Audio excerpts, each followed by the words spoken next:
What's happening, everybody? Justin, Bridgewater's Finest on YouTube, Blockbuster_guy on Twitter, and welcome to Week 6 of my weekly NFL Picks show for the 2016-2017 NFL season. We had another really successful week in Week 5. I would argue, dare say, my 5th successful week in a row this season. We're stringing them together like nobody's business. Let's talk about it before we get into the Week 6 picks. Only 14 games, of course, in last week's schedule. In those 14 games, I went 10-4 straight up. We'll take a double-digit week any day of the week, especially when there's only 14 games. 10-4 straight up, 51 up, 26 down on the season so far through 5 weeks. That is an average of a 10-5 week every week. We will definitely take that all day, every day, twice on Sundays. So 10-4 last week. 51-26 so far straight up on the season. Against the spread, I had a successful week last week. I was 8-5-1. We had our first against the spread push on the season. So 8-5-1, 43 up, 33 down, and 1 on the season against the spread. Doing really well. Over-under, another successful week last week. 9-5 on the over-unders. That has me 45 up, 31 down, and 1 push so far on the season over-under. My betting props are running hot. They're doing really well. I'm really excited about them, clearly. Straight up against the spread over-under, we're doing real well this season. Taking a look at the Week 5 Platinum, Gold, Silver, and Bronze picks. We're going to start with the Bronze pick where I completely whiffed. I whiffed on the entire thing. That was the Baltimore-Washington game. I told you to take Baltimore to win. Washington wins the game 16-10, very low-scoring game. I told you to take over 46.5 on the total. That didn't work out. Obviously, they only scored 26 points. That was a loss there. And I told you to take Baltimore minus 3.5 on the spread. So that didn't work out either. It was a clean sweep, but in the wrong direction in the Bronze pick last week. The rest of the picks did very well, I like to think. The Silver pick, I told you to take Pittsburgh to beat the Jets. That worked out in a big bad way. Pittsburgh wins that game in dominant fashion, 31-13. Big week for Ben Roethlisberger. It was a loss against the spread because I thought the Jets would keep it close. I told you to take the Jets plus 7. That didn't work out, so it was an against the spread loss. But I did tell you to stay under 48.5 points on the over-under. That did work out as only 44 points were scored, so that was an over-under win in the Silver pick. So Silver pick won straight up, won at over-under, just lost it on the spread. Gold pick, I told you to take New England with the returning Tom Brady to beat Cleveland, and that worked out in a big bad way. 2 points better than the Pittsburgh Jets game. 33-13 was the final score there for New England. It wasn't against the spread win because I told you to take New England minus 10 because it's Tom Brady and it's the Cleveland Browns. So that's an against the spread win.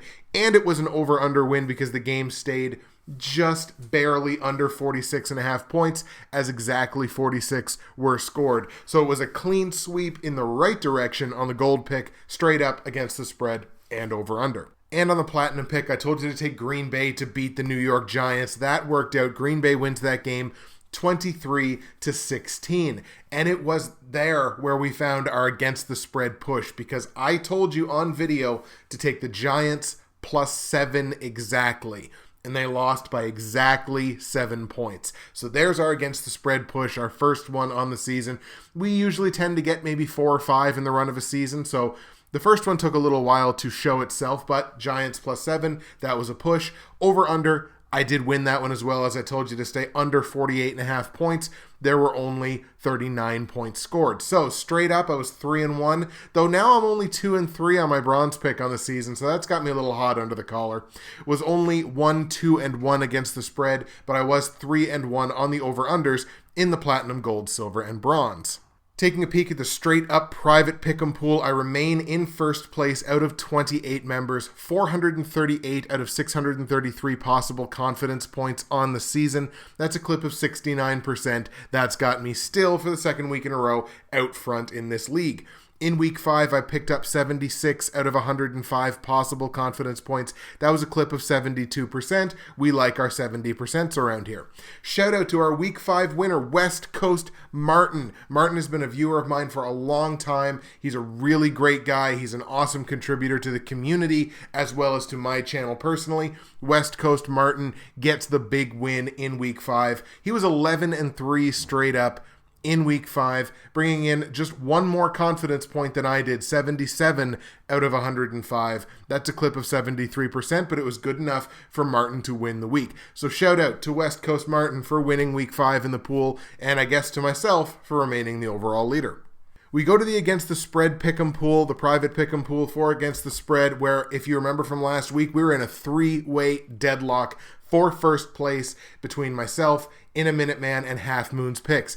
That deadlock has been broken. As I mentioned, I'm 43, 33, and 1 against the spread on the season, so that's 43 wins out of 77 total games. That's a clip of 56%. In week 5, again, I was 8 out of the 14 games I picked correctly with the one push. So we're going to call that, what's 8 out of 14? 8 out of 14, doing quick math. 8 divided by 14 on the calculator. 57% for the against the spread picks in week 5. That was good enough. It was not quite good enough, however, to win the week. Shout out to the week 5 winner, West Coast Martin. You guys are starting to kind of chain your victories together. First it was Holly, now it's Martin. West Coast Martin went 10-4 against the spread in week 5. That's an excellent week. 71% total. That's an excellent week. It was good enough to win the week. As I mentioned, the deadlock has now been broken, and it came down to the Monday Nighter. Going into the Monday night game, it was deadlocked between myself, Half Moon's picks, and Gundy. We were all tied with 42 against the spread wins on the season. In a Minute Man had a bit of a struggle this week, so he fell a little bit back. I was the only one who took Tampa Bay +6 on the line in that game. Tampa Bay wins the game outright in just a brutal performance by the Panthers. So, shout out to myself for being the overall leader in the against the spread pool alone with 43, 33, and 1 as the against the spread record. Now, I'm not going to take too much time to pat myself on the back about that one, as both Gundy and Half Moon's picks are only 1 pick behind me. Holly Gordon, Brady's back, is only 2 picks behind me, and then there's Bruin Steele and In a Minute Man, who are only 3 picks behind me. So one good week one way or the other. That's just the way these pools go. But shout out to West Coast Martin. You won both of the leagues this week, and shout out to myself for remaining the overall leader in both. Let's take a peek over at Fantasy Corner from my Week 5 matchups in all 8 of my leagues. I had an above 500 record in Week 5. I went 5-3, but among that 5-3, I think it's worth pointing out 3 of these teams are doing incredibly well. I have one team that's 5-0 in a public league. We're undefeated, and I got 2 more teams that are both 4-1. So I got a couple of teams that are doing really, really well. Got a couple of teams that are struggling, 3-2, 2-3. I think 2-3 is my worst record. Unfortunately, one of those 2-3 teams happens to be in the YouTube NFL Prognosticators Fantasy Football League, as I put up a big L against Blue Roof Bandits this week. Shout out to Blue Roof Bandits, for beating me this week. I'm only 2-3 in the Progs League. That's got to turn around. It's got to get better. In Week 6, I have a matchup against Stat Pack, Matt Coombs, Matt the NFL Fanatic. We're going to go head-to-head in Week 6. Based on our optimal lineups, it is a projected win for me. But then again, I was also, I believe, projected at a time to beat Blue Roof Bandits. That didn't work out. It is a projected win for me, but shout out to Matt. Good luck this week, but not too much luck. And shout out to Blue Roof Bandits for really kicking my tail in Week 5. And of course, I'll take this opportunity to remind you, as always, that if you're listening on YouTube, you can go down to the description of this video. You're going to find all my results from Week 5. You're going to find all my picks straight up against the spread over under for Week 6. You're going to find information on joining the Bridgewater's Finest Pick'em Pool, both straight up and against the spread, for Season 5 of the show. It's not too late. Get joined up. Get yourself a shout out if your picks are good enough to win a week. Everybody's doing it. Why aren't you?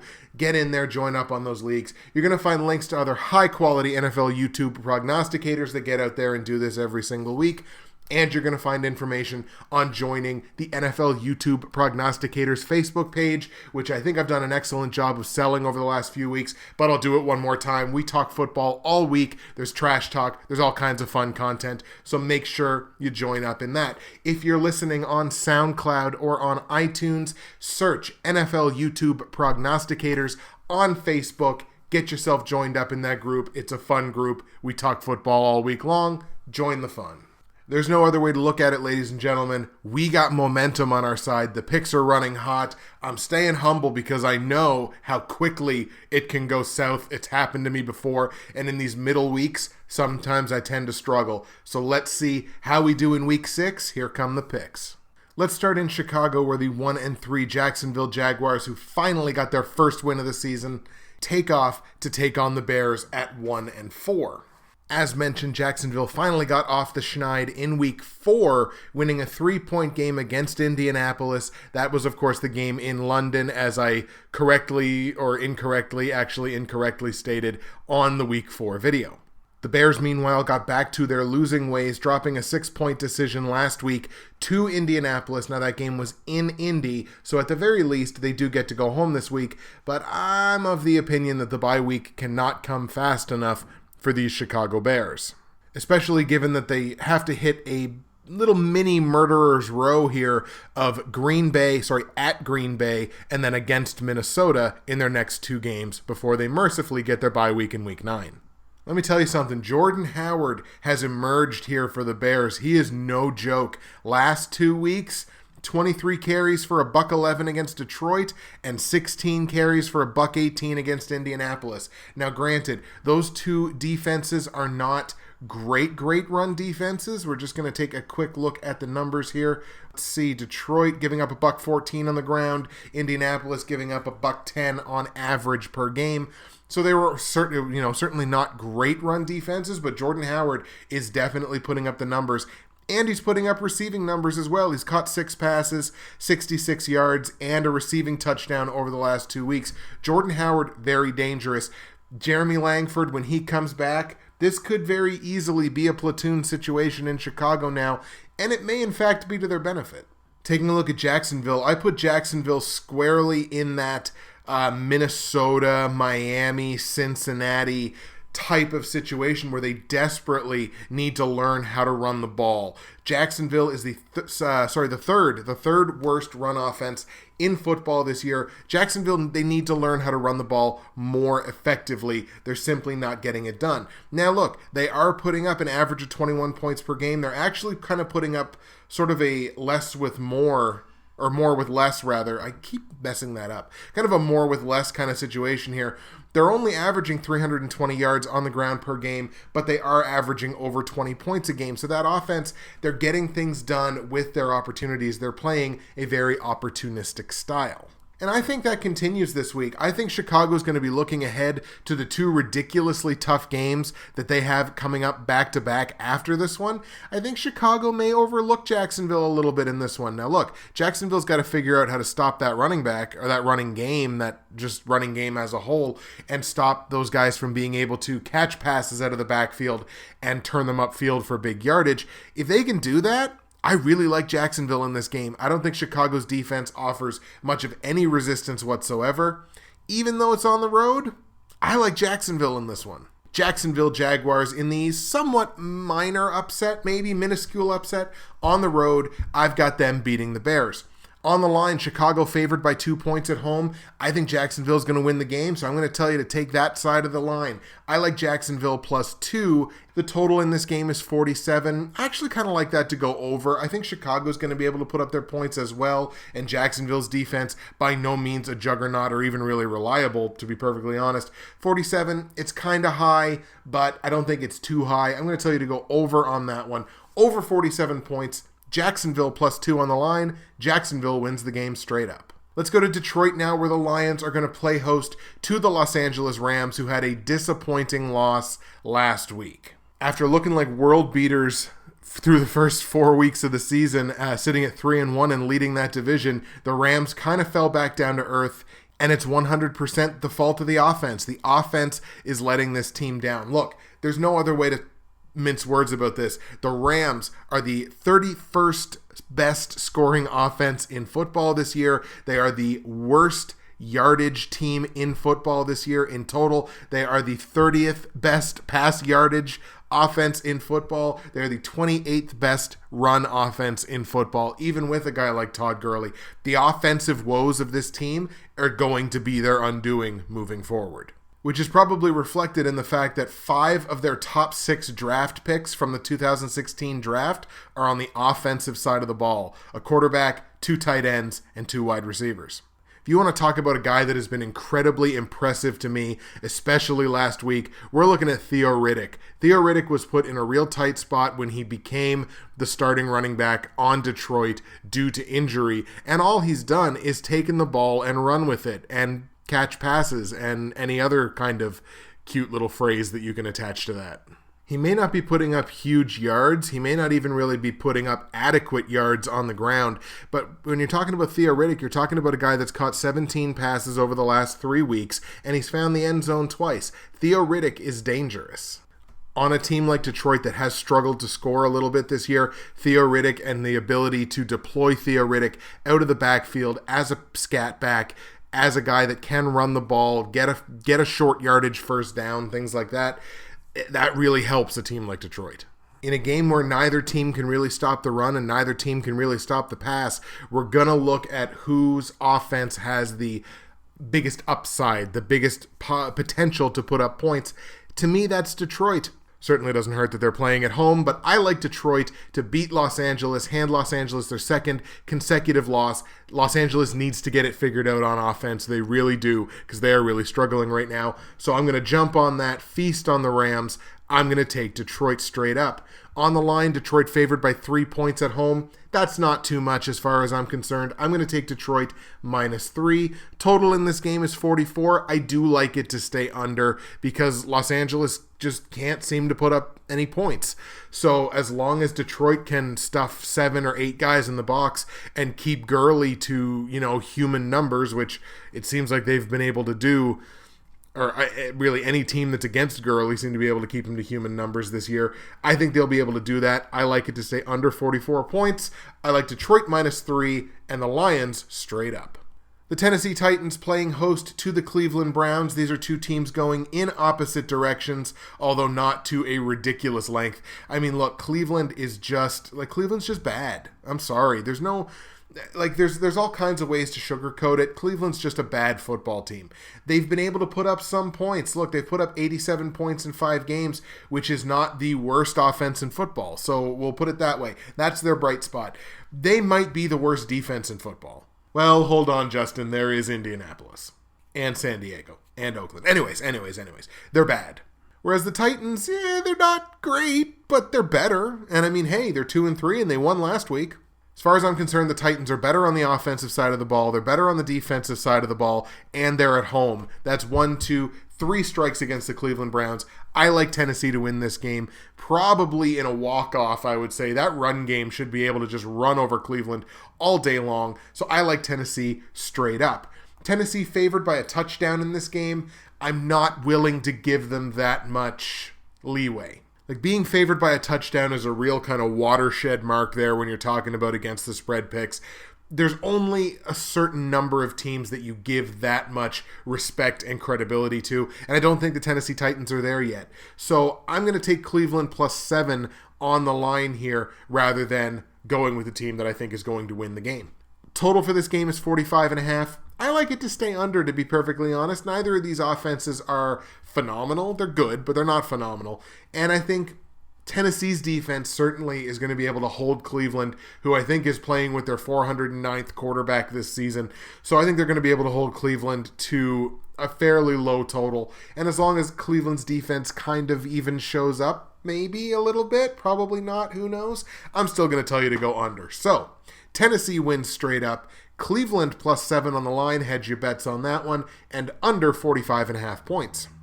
The Miami Dolphins playing host to the Pittsburgh Steelers. Speaking of 2 teams going in opposite directions, what a dumpster fire the Miami Dolphins are. 2 straight losses for the Dolphins. They're 1-3 inside the conference. Pittsburgh has won on the road this year.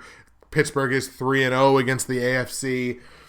Do I really have to say too much more about this game? Sure, I guess I will. Why not? Pittsburgh is a top 10 offense any way you slice it. Miami is close to the basement.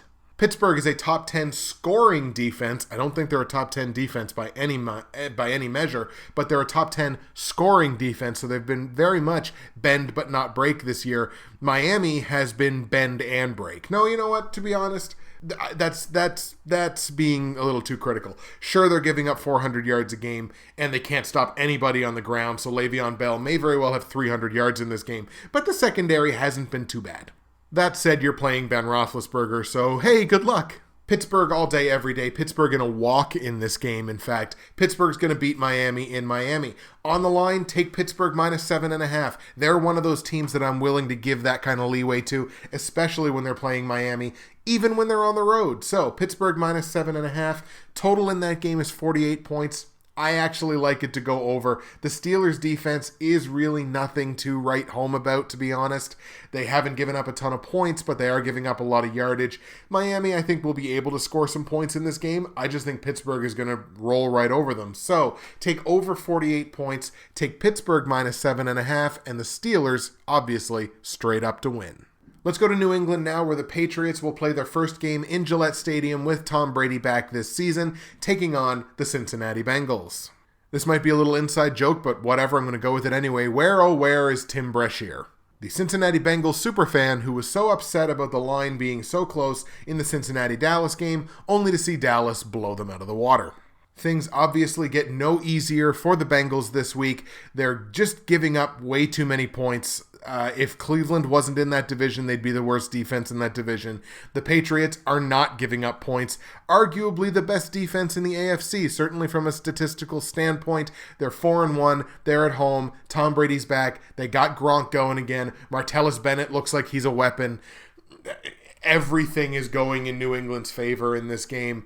I gave Cincinnati enough respect to say I'm not going to put this in the platinum, gold, silver, and bronze. Really, I should have. I don't think this game is going to be close. Cincinnati still can't figure out how to run the football. You have Jeremy Hill and Gio Bernard, and you can't figure out how to run the football. That is inexcusable. Anyway, I'll get off my high horse here. Patriots win in a big bad way at home. How big? All right, look, Tim. I'm speaking directly to Tim Brashear now.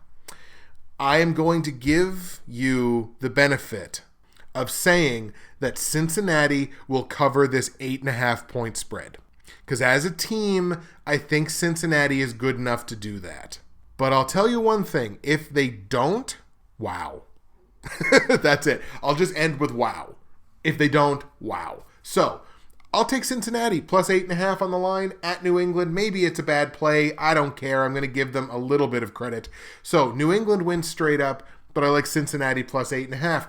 And maybe a part of that is I think this game is going to stay under the projected 47 points. Look, New England, obviously, offensively, they're a much better team with Tom Brady. Cincinnati's defense can play. So I think maybe they could keep him a bit down here. Maybe he even throws an interception. Remember, for Tom Brady, this is only week 2. So, I mean, week 1, anybody can do great things in week 1. This is still week 2. I'm not doubting the greatness that is Tom Brady by any means, but it is his week 2. So, let's see him do it for a second week in a row. Maybe he will. He probably will. But whatever. I'm going to tell you to go under 47 on that game. So, New England beats Cincinnati straight up. I like Cincy plus 8.5 on the line and under 47 points. The aforementioned Carolina Panthers, who laid an absolute turd on Monday Night Football, going to travel to New Orleans to take on the high-powered Saints. Look, division matchup, you always want to be careful with these. But I've heard every excuse in the book in less than 12 hours from Panthers fans on Twitter. Not to me directly, but I've just seen every excuse in the book. Oh, our quarterback wasn't there. Oh, our starting running back is hurt. And that does not explain your defense. Oh, we don't have Josh Norman anymore. You have Luke Kuechly and Thomas Davis. There is no reason that the Carolina Panthers should not be a home run best defense in this division. It's Atlanta, Tampa, and New Orleans. Right now, the Saints are the best scoring defense in the NFC South. If you're the Carolina Panthers, that's a problem. And it's so weird because you're only giving up around middle of the pack in terms of your secondary. You're actually a top 10 run defense. So what the hell is going on? Why are you giving up so many points? You know what part of it is? Discipline. I saw a number of instances last night where the Carolina Panthers, specifically on defense, gave Tampa Bay either a first down or another opportunity at replaying a down because of a stupid penalty. And from a Ron Rivera-led team, that is inexcusable. But I even put it out there on Twitter last night. It is inexcusable for the Carolina Panthers to lose to the Tampa Bay Bucks the way that they did. I don't care who was in at quarterback. I don't care who was in at running back.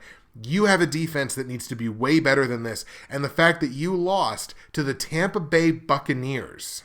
I hope every Carolina Panthers player, staff, and fan is taking a good long look at themselves in the mirror this morning.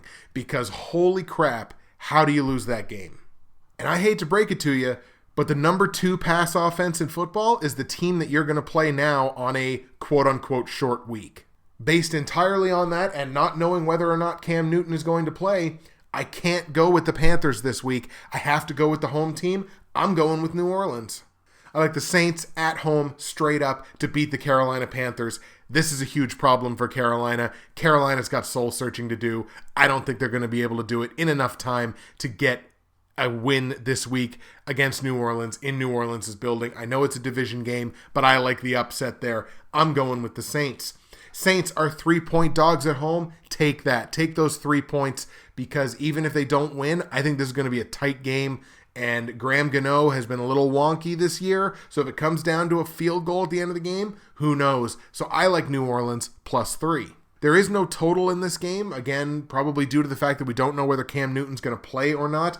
Whatever the total is, I would say go over. The Saints defense is not good. The Panthers defense clearly at this point is not good. Whatever the total is, I don't care if the total's 55, go over on it. So, over whatever the total is, I like New Orleans +3 on the line, and I like the Saints in the upset straight up. All right, let's try to speed these up here a little bit. The New York Giants taking on the Baltimore Ravens. This game in New York. Baltimore, as we've talked about, don't tend to be a great road team, although this year they're undefeated. They've won both games on the road. So, you know what? It's just bizarro world. Baltimore is in competition for that AFC North division. The Giants, not so much. Right now they sit in the basement of the NFC East behind both the surprising Cowboys and Philadelphia Eagles and the Washington Redskins that have somehow come out of nowhere to win 3 consecutive games. We'll talk about that in a minute. On the offensive side of the football, these are two teams that are snuggled kind of right up to each other in terms of production. They're both averaging about 18, 19 points per game. Now, Baltimore, yes, they did just fire their offensive coordinator, and I feel so bad for Mark Trestman. He was such a good coach in the CFL, and he seemed like he was going to be a good, he was a good offensive coordinator in Chicago. Then he took over head coaching, didn't work out there. Now he's gone to Baltimore, obviously hasn't worked out there. I feel so bad for Mark. Quite frankly, I think it was a hasty move by the Ravens, and I expect Mark Trestman is going to be able to find coaching work in the NFL as either a quarterback's coach or an offensive coordinator somewhere. I don't think it'll take him too long. But in a game where the offenses are relatively similar, both in terms of their big play production as well as just sort of overall scoring, I have to lean on the defenses, and to be perfectly honest, and I don't think this is going to surprise anybody, Baltimore's defense is better than the Giants. Baltimore's secondary has been incredible this year, only giving up 191 yards per game through the air. Their run defense has been spectacular, the 4th best run defense in football. Baltimore's defense, I think, is going to be the key to this game, even though it's on the road. I like the Ravens in the upset. So I'm going to take Baltimore to beat the Giants in New York straight up. On the line, the Giants are 3-point favorites at home. I like the Baltimore side of that line even if they don't win. So I'm going to take Baltimore +3. The total in this game is 44.5. I like it to stay under because it's not like the Giants' defense is bad. They're good. They are a good defense. They can make plays. Their pass rush can be really good. We don't know how Baltimore's going to do with a new quote-unquote offensive coordinator. The Giants don't really know what their run game is going to look like. So I'm going to tell you to play it safe. Go under on this one. So Baltimore beats the Giants straight up. I like Baltimore +3 on the line and under 44.5 points. All right, told you we were going to talk about the Redskins, the Philadelphia Eagles, traveling to Washington, division matchup to take on the Redskins. And look, if the Redskins win 4 games in a row, I might just stop doing videos because that's just like it's mind-blowing to me because I don't know how they're doing it. Washington's Achilles heel on the defensive side of the football is the run defense. They are the, statistically speaking, third worst run defense in football. They're giving up $130 per game on the ground. Philadelphia, statistically, are a top 10 run offense, putting up just under $120 per game on the ground. I think it'll be another week where Philly can just lean on that defense, and I think they're going to win this game. So, even though it's in Washington, I like Philadelphia to get the win here, deny Washington 4 straight wins. I don't think Washington's a good enough team to get 4 straight wins, so maybe I'm just playing the percentages here, but I like Philadelphia to beat Washington on the road. Philadelphia only favored by 2 points, I'm guessing because it's a road game, but I like that. I'm going to take Philadelphia -2 on the line. Total here is 44.5 points. I'm actually going to tell you to go over. I think Washington will score their points. I just think Philadelphia's got much more of a capability on defense to make a big defensive play, and I think that's a big reason why they're going to win the game. But I'll tell you to go over on it. 44.5, over 44.5. Philadelphia -2. Philadelphia wins the game straight up. Let's go to Oakland now, where the Chiefs are in town to take on the Oakland Raiders at home. Raiders now co-lead this division with a 3-game win streak with the Broncos' loss last week. Chiefs are only 2-2. They've lost both their games on the road. They lost last week. But I like the Chiefs to win this game. Look, if there's any secondary in football that you're going to figure out how to throw the ball on them, it's the Oakland Raiders. Kansas City is by no means a world beater this season, but Oakland has found more success on the road than they have at home. And I think I just got to chalk this up ultimately to gut feeling. I understand it's an upset, though it's only a moderate upset because Oakland's only favored by 1.5 in this one. I just like KC. So I'm going to take the Chiefs on the road to beat the Oakland Raiders. On the line, I like Kansas City plus 1.5 in what's essentially a pick'em. The total in this one's 46.5 points. I have to go over on it because I don't think Oakland is capable of stopping much of anyone, or they certainly haven't shown it so far this season. And Oakland, of course, can put up their points. Fourth quarter comebacks, Derek Carr, we know that story, and it's been an incredible one so far this year. So I'm going to tell you to go over on that total of 46.5 points. I like KC plus 1.5 on the line, and I like the Chiefs to win it straight up. In Seattle, we've got the Seahawks playing host to the Atlanta Falcons, and I said it last week, if the Falcons can go into Denver and beat the Broncos, the Falcons should start talking Super Bowl, and that is 100% accurate as far as I'm concerned. I still feel that way. They did it. They went in, they beat the Broncos in Denver, which is incredible, even though they were starting Paxton Lynch, who is, I guess, their second quarterback technically. It doesn't matter. Like, that's still Denver's defense. That's still the Denver Broncos, and it's still in Denver. And Atlanta went in, not a traditionally great road team, and they did it.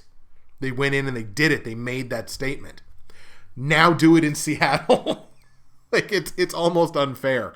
They're doing it with offense, and last week they even did it with defense. They only gave up 16 points to Denver last week. That's a good defensive showing for that Atlanta team. It was just a great showing all around for the Falcons. I don't like them to do it 2 weeks in a row. I think Seattle wins this game, especially if they can kind of get the run game going and get it going early. You can run on the Falcons. So if they get that going early, I like Seattle in this game. But I have to give Atlanta enough credit to say, look, 6 points? 6 points is too many in this game. I'm sorry. 6 points? I agree with Chris Carter, the Hatbox Kid. That is downright disrespectful to an Atlanta Falcons team that is leading that division when no one expected them to be competitive in that division by this point. So I like Atlanta plus 6 on the line here at Seattle. Total's 45.5 points. I'm going to tell you to go over on it. Seattle can score points. We know Atlanta can score points. So any line featuring Atlanta that's not in the low 50s, you kind of have to take an over on. So I like over 45.5 points. I like Atlanta plus 6, but I like Seattle to win the game straight up. And the last game we're going to look at before we get into the platinum, gold, silver, and bronze is the New York Jets traveling to Arizona to take on the Cardinals. Arizona finally got it figured out in their last game. They picked up the win. They're 2-3. They're not out of it in this division by any means. They're only, a game and a half behind the Seahawks. So They can get it figured out here. There's still plenty of time. That's an offense that can put up points. And they won last week without Carson Palmer. Now, yeah, granted, it was against the 49ers. But, the 49ers aren't the terrible, terrible team that they have been in the past. They're at least competitive. Cardinals got it done with Drew Stanton. Hopefully they'll have Carson Palmer back this week. They've got the extra day there as this game takes place on Monday Night Football. So hopefully he'll be able to get back in there. That will be a huge boost to John Brown and Michael Floyd and Larry Fitzgerald and even to David Johnson. And based on those weapons, I just like them over the Jets here. Ryan Fitzpatrick, he got it figured out a little bit against the Steelers last week, but still I don't think nearly enough to stay competitive in Arizona against what is a good team in Arizona. They just got to figure out that defense. They got to figure out what the hell's going on with that defense. I like Arizona to win this game straight up. However, Arizona's favored by more than a touchdown on the line. 7.5 points at home. Sorry, I can't give Arizona that credit until I start seeing it more consistently, especially on defense. So I like the Jets there, plus 7.5, because they do have weapons. The total, 47 points, I like it to stay under. So under 47 points. The Jets plus 7.5 on the line, but Arizona wins it straight up. All right, folks, you know what time it is. Let's do it. Platinum, gold, silver, and bronze picks for week 6. Here we go. Going to start with the bronze pick where I am only 2-3 straight up, only 2-3 against the spread, but I am 3-2 over under. My bronze pick this week sees the Indianapolis Colts travel to Houston to take on the Texans. And there is no better remedy for a struggling Lamar Miller than facing the Indianapolis Colts at home. Colts are winless on the road. Texans have not lost at home yet. Granted, these are two teams that are both giving up more points than they're scoring, but in terms of the defenses, Houston has far and away the better defense between these two teams. Now, granted, the Colts have far and away the better offense between these two teams. So again, it's another matchup. It's like that Atlanta-Denver matchup of offense versus defense. Obviously, Houston's defense not as good as Denver's, but Indianapolis' offense not as good as Atlanta's. I'm still going to skew on the side of the defense here. I'm going to go with Houston, given that Indianapolis hasn't figured out how to win on the road yet this season. I like Houston in the division matchup to beat Indianapolis. On the line, Houston favored by 3 points at home. I'm going to tell you to take that. Houston -3 on the line. I like it. I'm comfortable with it. Total in this game, 46 points.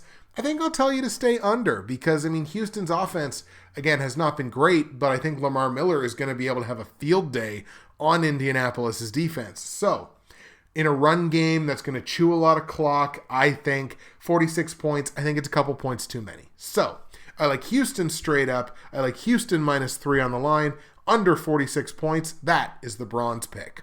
My silver pick where I am undefeated so far straight up on the season at 5-0. I'm also 4-1 against the spread in the silver pick and 3-2 on the over-under. Sees the Green Bay Packers playing host to the Dallas Cowboys. Why am I putting this game so high? Why, when Dak Prescott has been so damn good, when Ezekiel Elliott has arguably been the best back in football? As a dedicated preseason Ezekiel Elliott hater, I have to eat crow. Here's the crow. I'm just stuffing it into my cheeks, just stuffing my mouth full of it, because Ezekiel Elliott has been dominant this year. So why am I putting Green Bay and Dallas as my silver pick? Dallas, they haven't lost on the road yet this season, right? Dallas, they're pretty good. They're 2-0 on the road.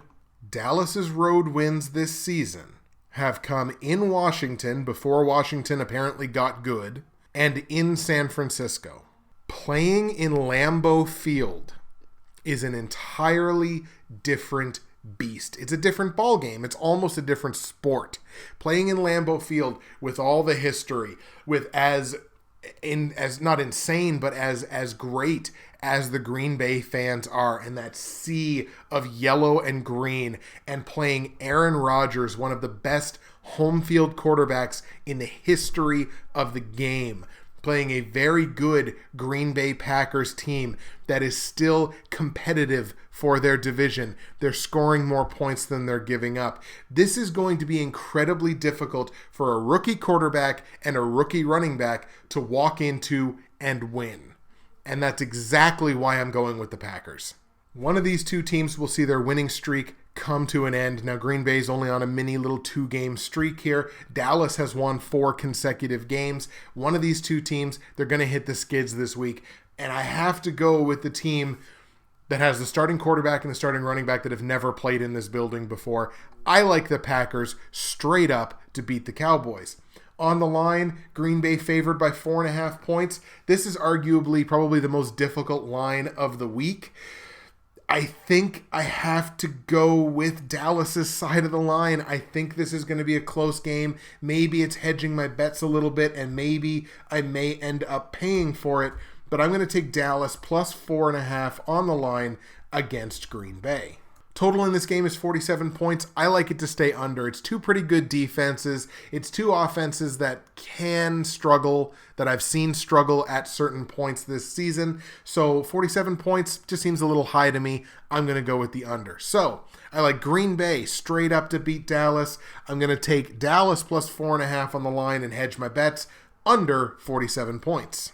So that's the silver pick. Let's go to the gold pick. And my records in the gold pick are exactly the same. 5-0 straight up, 4-1 against the spread, and 3-2 over under. My gold pick sees the Buffalo Bills at home taking on the San Francisco 49ers. This is 100% based on where the game is being played, as well as how unbelievable the Bills have looked, especially LaShawn McCoy, who's really gotten it going since they made their change at offensive coordinator. The Ryan brothers have this team humming, and they're facing the 49ers at just the right time because the 49ers this may be the game that forces them to start Colin Kaepernick next week, because I think Buffalo is going to curb stomp San Francisco in a big, bad way. I like Buffalo all day here.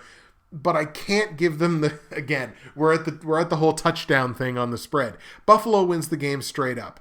They're favored by 7.5 points at home. I can't give them that credit. I can't give them that credibility yet. I don't know. I should, but I can't, because I know San Francisco can play defense. I'm going to go San Francisco plus 7.5. And again, that's probably hedging my bets, and it's probably a bad idea. Total on the line is 44 points. I'm going to tell you to go over because I think Buffalo is going to score a lot of points. San Francisco, if they score some, this should go over 44. So, Buffalo beats San Francisco at home. I like San Francisco plus 7.5 on the line, but not strongly. And 44 points, I'm going to tell you to go over. And the platinum pick, where I'm 5-0 straight up. I am 2-1 against the spread and 2-3 over under. Sees the Denver Broncos travel to San Diego to take on the Chargers. And the story of this game is very simple. Whether it's Paxton Lynch or Trevor Siemian, probably going to be Trevor Siemian after last week, San Diego can't close games. If San Diego is leading this game by 10 points in the fourth quarter, Denver's going to win the football game. When your starting quarterback says, and has it caught on camera, "We are the bad news bears, man," that tells you all that you need to know. Denver's going to win this game in a walk-off. I like Denver on the road to beat San Diego. Denver -3, that's a gift. Take the money and say thank you very much, Las Vegas. 45.5 points. I'm going to tell you to go over on it because I think Denver is going to put up a ton of points here. We know San Diego can put up points. There's not a whole hell of a lot wrong with that offense. It's just the defense and their inability to close games. So, Denver wins the game straight up. I like Denver -3 on the line over 45.5 points. No SoundCloud comments, so we go back to YouTube for the comment of the week from the Week 4 video. Comment of the week this week goes to Charles Darwin. Not that Charles Darwin, but goes to Charles Darwin, who has been a viewer of mine off and on for a few years, and actually first time hearing from him this season, first time hearing from him in quite some time. His comment was really interesting, and he wanted to clarify something based on the way I'm doing my picks this year. First, he said, "Congratulations on your going 4-0 on your ATS best picks in Week 4. That was the Platinum, Gold, Silver, and Bronze. You now include ATS and totals along with straight-up picks in your top 4 Platinum, Gold, Silver, and Bronze. Are these your top 4 against the spread picks of the week? Last year, you did straight up only for your top 4 picks. So these 4 games you choose, are they your top 4 ATS games, top 4 straight-up picks, top 4 total picks for the current week? Thanks." Excellent question. Thank you very much for the comment and the question, Charles. And I want to clarify exactly what this means. I'm just going to read off the response that I gave to him. Hey, Charles, nice to hear from you. I still use straight up as the primary basis for choosing my top 4 picks of the week. So platinum, gold, silver, and bronze are based on my top 4 straight up plays for that week. The against the spread and over-under picks that accompany them are mostly just along for the ride. Like, in other words, my platinum against the spread pick may not in fact be my favorite ATS play of the week. You can just look at what you just listened to. Like, my Denver -3 is not my favorite against the spread play this week. It's one of them, but it's not my favorite. So, or like over 45.5 points in that game, definitely not my favorite over-under play this week. They're just along for the ride with the straight up. Usually, though not always, during the course of a given episode, I will say something like, oh, I love this line, or yeah, definitely go with this line on an ATS play or an over-under play if I really, really like it, and I may like that play better than the play I give for my platinum pick.